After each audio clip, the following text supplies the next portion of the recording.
Then, right in front of Ripley's Believe It or Not, which, okay, is already kinda weird, there are these scam games. People losing hundreds of dollars. And the store managers are getting assaulted when they try to stop them. Can you imagine?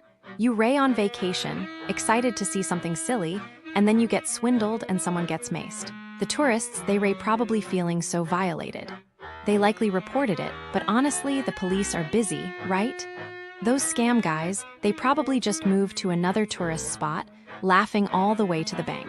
And it gets worse. There was this bribery thing at Nick's Lighthouse, near the wharf.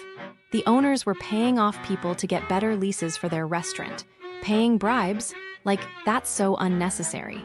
It probably didn't affect the tourists directly, but it makes you wonder what else they were cutting corners on. I bet the restaurant's reputation is ruined now. People will avoid it, and the owners probably have a lot of legal fees coming their way. It's just sad.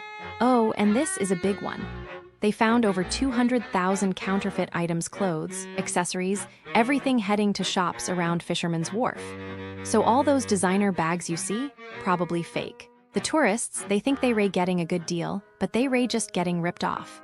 They go home, show their friends, and realize it's a total knockoff. They probably feel really embarrassed. Those shops, they'll get raided, sure, but new ones will just pop up. It's endless, you know? Especially near a busy place like the Marriott San Francisco Fisherman's Wharf. It's just exhausting thinking about it. The businesses surrounding the Marriott San Francisco Fisherman's Wharf, they're a particular breed. A wearying breed, frankly. They operate with a sort of resignation, a quiet acceptance of extracting maximum value from those passing through. It's a landscape where the promise of a charming San Francisco experience often feels diminished. It's as if the very air hums with a subtle, persistent disappointment. These aren't individual failings, no. It's a systemic malaise, a pattern woven into the fabric of commerce here.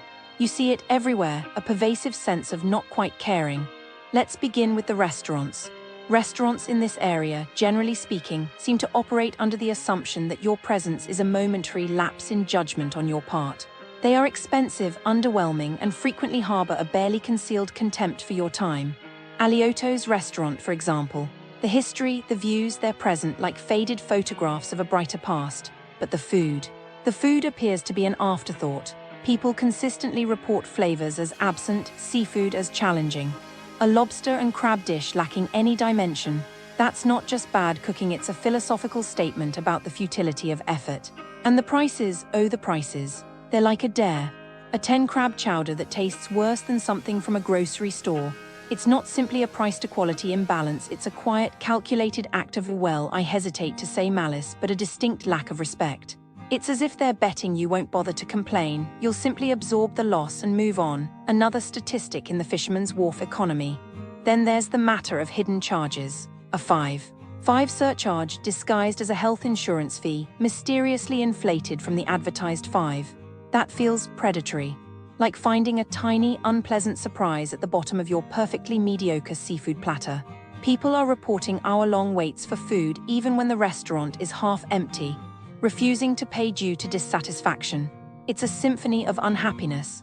And disturbingly, it sounds like they spend more time silencing complaints online than improving the experience. Moving on, let's consider the coffee establishments. Blue Bottle Coffee, a name synonymous with artisanal caffeine, unfortunately falls into this pattern. It presents as a place of discerning taste, but the reality, according to many, is something else entirely. Service described as pretentious.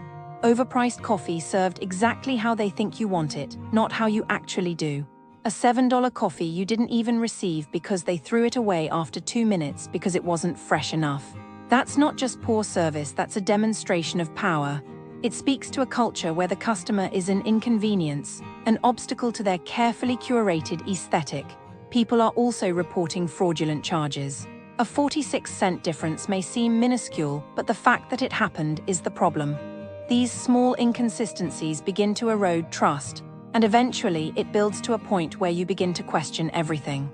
Like, what else are they doing? And the frustrating lack of outlets in a city that lives on its devices. It's almost deliberate. A small inconvenience designed to keep you from lingering, from scrutinizing. The nightlife, specifically establishments like Cat Club, seems to operate on a different plane of existence altogether. a plane of barely suppressed hostility. Security guards described as aggressive, actively seeking confrontation. Bar staff behaving with a level of rudeness that borders on performance art. It is concerning to hear reports of discrimination, specifically towards those wearing religious garments. It's as if a certain type of customer is deliberately unwelcomed.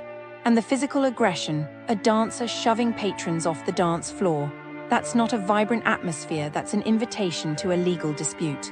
I have a very strong feeling many of these staff members are underpaid and take it out on the customers. There is a particular bitterness here, a sense of simmering resentment. It's a place where you are not